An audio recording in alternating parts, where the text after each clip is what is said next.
Hello friends, आज मैं आपके सामने अनुसूचियाँ लेके आया हूँ, यानी कि आसानी से याद कर सकते हैं।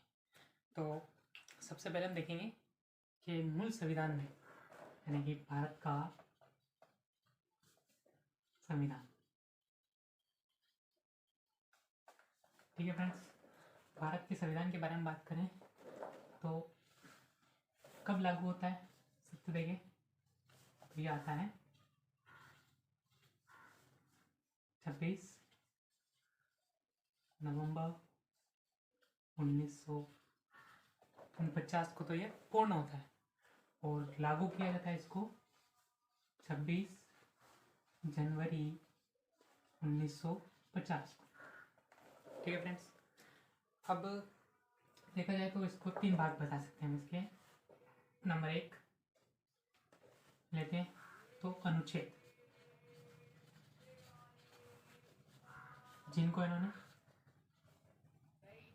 भागों में बांटा है। तो हमने सेकंड इसमें लिया था भाग। फिर थर्ड इसका पार्ट जो आता है वो आती है अनुसूचियाँ।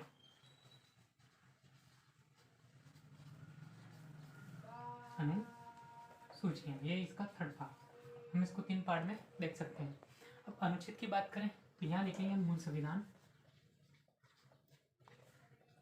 मूल संविधान के अंदर जो अनुच्छेद आते हैं वो आते हैं 395। ये मूल संविधान के अंदर 395 थे। अगर भाग की बात करें तो भाग जो थे वो थे, एक सेकंड, ये हो गया, हाँ 22 भाग। कितने थे भाई? 22 भाग। और थर्ड आती है अनुसूचियाँ। अनुसूचियाँ थी 8। इनको हम तीन पार्टों में बांट सकते हैं। नंबर एक अनुच्छेद 395, भाग 22, 8 अनुसूचियाँ। और अगर हम वर्तमान समय की बात करें, वर्तमान समय में अनुच्छेद जो हैं वो हो जाएंगे 439 ऑलमोस्ट, यानी लगभग कह सकते हैं। और भाग जो हैं वो हो जाएंगे 25 भाग। ठीक है, और अनुसूचियाँ जो है 12 हो जाएंगी। ठीक है फ्रेंड्स, हम भारतीय संविधान कब लागू होता है? 26 जनवरी 1950 को लागू होता है। क्यों होता है? इसका कारण इतना सा है कि 26 जनवरी 1930 को लाहौर अधिवेशन हुआ था और उसी समय हमने सर्वप्रथम स्वतंत्रता दिवस मनाया था, नेहरू जी और इन्होंने। इस कारण से इसको इस समय लागू करने की बात रखी गई थी। अगर देखा जाए तो 26 नवंबर 1949 को हमारा संविधान पूर्ण हो चुका था, लिखित रूप में आ चुका था। ठीक है, अब इसको हम तीन भागों में बांट दिया, अनुच्छेद, भाग और अनुसूचियाँ। जिसमें मूल संविधान की बात करें 395, 22 भाग, 8 अनुसूचियाँ। और वर्तमान समय में 349 और फिर बाद में आते हैं भाग 25 और 12। आज हम पढ़ेंगे केवल अनुसूचियों के बारे में। अनुसूचियों के बारे में पढ़ें तो अनुसूचियाँ हैं टोटल 12। 12 को याद करने का सामान्य यानी सिंपल सा एक तरीका है, वो देखिए। देखो, एक राज्य है जिसके दो वेतन, उसी राज्य की 3 शपथ भी है। 3 शपथ, फिर 4 उस राज्य की सीटें, 5 ST SC क्षेत्र है, क्षेत्र प्रशासन,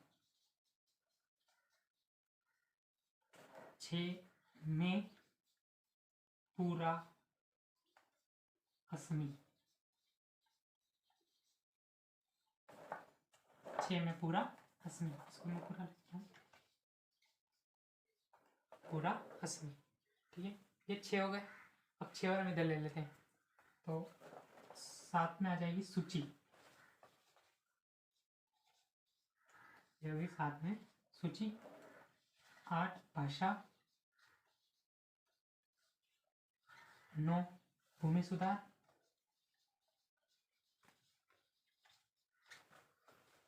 और 10 दल बदल,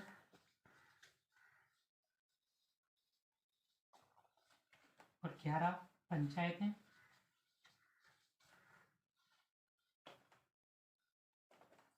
और 12 नगर पालिका।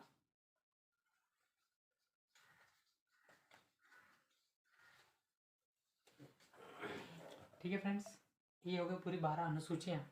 फर्स्ट, एक राज्य, उसके 2 वेतन, 3 शपथ, 4 सीटें, 5 एसटी एससी क्षेत्र प्रशासन, 6 में पूरा असमी, 7 सूची, 8 भाषा, 9 भूमि सुधार, 10 दल बदल, 11 पंचायतें और 12 नगर पालिकाएं। ठीक है। अब देखिए एक जो है अनुसूची 1 जिसमें राज्य के बारे में बताया गया है। राज्य माने देश, देश को लिया जाता है। संविधान के अनुसार देश को राज्य की उपाधि दी गई, क्योंकि आर्टिकल नंबर 12, आर्टिकल नंबर 1 और आर्टिकल नंबर 36 इन सब में राज्य की परिभाषाओं का उल्लेख किया गया है। इस कारण से इसको एक में राज्य को सम्मिलित किया, जिसके अंदर संघ, क्षेत्र और सभी चीज़ें आ जाएगी। फिर उसके बाद है 2, इसमें आता है वेतन।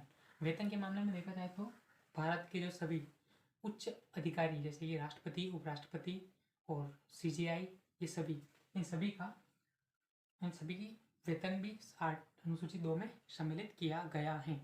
ठीक है। फिर आता है 3, शपथ। शपथ के मामले में देखा जाए तो राष्ट्रपति और उपराष्ट्रपति की शपथ को छोड़कर बाकी सभी मंत्रिपरिषद के सभी जो मंत्री हैं और जो अपने सांसद सदस्य वगैरह, इन सभी को शपथ दिलाने का प्रावधान इसके अंदर जोड़ा गया है। 4 जो है वो है सीटें। अब सीटें मतलब इसमें राज्यसभा की सीटों का कौन कौन सी हैं, क्या क्या हैं और किस क्षेत्र में है और कितना, इसका आधार क्या माना गया, उस क्षेत्र में कितनी जनसंख्या है, उसके आधार पर सीटों का आवंटन किया गया राज्यसभा की। 5 आता है एसटी एससी क्षेत्र प्रशासन। इसमें क्या होता है 5वें में एसटी क्षेत्र और एसटी क्षेत्र, जिसमें अनुसूचित जनजाति और जनजातियाँ रहती हैं, उनका प्रशासन किस प्रकार होगा, कौन उसका संचालन करेगा, क्या राज्यपाल के नए अधिकार होंगे और उनके बारे में इनमें चर्चा की गई। 6 में आता है पूरा असमी। इसको हम तोड़ सकते हैं। देखो में से जो है मेघालय, में से हो जाएगा मेघालय, पूरा, इस पूरा का हो जाएगा त्रिपुरा, असमी, तो इसका मतलब हो जाएगा असम, और इस न का मतलब जो हो जाएगा मिजोरम, मिजोरम। ये देखिए 4 राज्य है जिनका उल्लेख अनुसूचित 6 में किया गया है, जिसमें आता है में यानी मेघालय, त्रिपुरा और असम और मिजोरम। इन चारों राज्यों के बारे में इसमें बताया गया है कि इसका प्रशासन कैसा होगा, इनको कई पार्टों में बांटा गया है, इनको कुछ परिषदें बनाई गई हैं, वो सारे हम बाद में डिस्कस करेंगे। फिर आते हैं सूचियाँ। सूचियों में आता है 3 सूचियाँ होती है 3। एक तो होती है संघ सूची, फिर आती है राज्य सूची, और फिर आती है समवर्ती सूची। संघ सूची, राज्य सूची और समवर्ती सूची। ठीक है। फिर इसके बाद आते हैं भाषा। भाषा की बात करें तो 8 में अभी वर्तमान समय में भाई 22 भाषाओं को संविधान में दर्जा दिया गया है, यानी कि उनको राज्य भाषा भी कह सकते हैं एक तरह से, वो दर्जा दिया गया है। फिर आता है 9 में भूमि सुधार। भूमि सुधार का अर्थ ये हुआ कि जब देश आज़ाद हुआ, आज़ाद होने के बाद जमींदारों से भूमि लेकर सरकार ने किसानों और मजदूरों में बांटना शुरू कर दिया, तो उस पर एक भूमि सुधार आया, तो वो भूमि सुधार कानून में रखा गया है। फिर आता है 10 दल बदल। दल बदल कानून यानी कि किसी राजनीतिक पार्टी का उसके नेता द्वारा अपने वर्तमान समय की पार्टी को छोड़कर किसी अन्य पार्टी की सदस्यता ग्रहण करना दल बदल में शामिल किया गया है, और उसकी कुछ हर्ताएँ हैं, नियताएँ हैं, उनके बारे में हम बाद में चर्चा करेंगे। ठीक है। फिर आते हैं 11 नंबर पर पंचायतें। तो पंचायतों के बारे में बताया गया। पंचायतों में अनुच्छेद और संविधान के भाग 9 में इसका उल्लेख किया गया है पंचायतों के बारे में, जिसमें नगर मतलब सरपंच, उनके चुनाव और उनका वित्त, सारी चीज़ें उसमें बताई गई हैं। फिर आता है 12 नगर पालिकाएँ। तो इसमें नगर पालिकाओं की चर्चा की गई। पूरी अनुसूचियाँ आपके सामने हैं फ्रेंड्स। नंबर 1 राज्य, 2 वेतन, 3 शपथ, 4 सीटें, 5 में एसटी एससी क्षेत्र प्रशासन और 6 में पूरा असमी। ठीक, जिसमें मेघालय, त्रिपुरा, असम, मिजोरम। 7 आती सूचियाँ। सूचियों में आ जाएगा संघ सूची, राज्य सूची और समवर्ती सूची। फिर आती भाषा। भाषा के अंदर आ जाएंगे 22वें भाषा। ठीक है। फिर उसके बाद भूमि सुधार, और 10 में दल बदल, 11 में पंचायत और 12 में नगर पालिका है। तो इस प्रकार फ्रेंड्स आज की अनुसूचियाँ यहाँ समाप्त होती हैं, दे सकते हैं, और इनके बारे में हर एक भाग यानी अनुच्छेद और भाग के बारे में डिटेल एनालिसिस के साथ अगले वीडियो में आएंगे। तो देखने के लिए धन्यवाद। Thank you.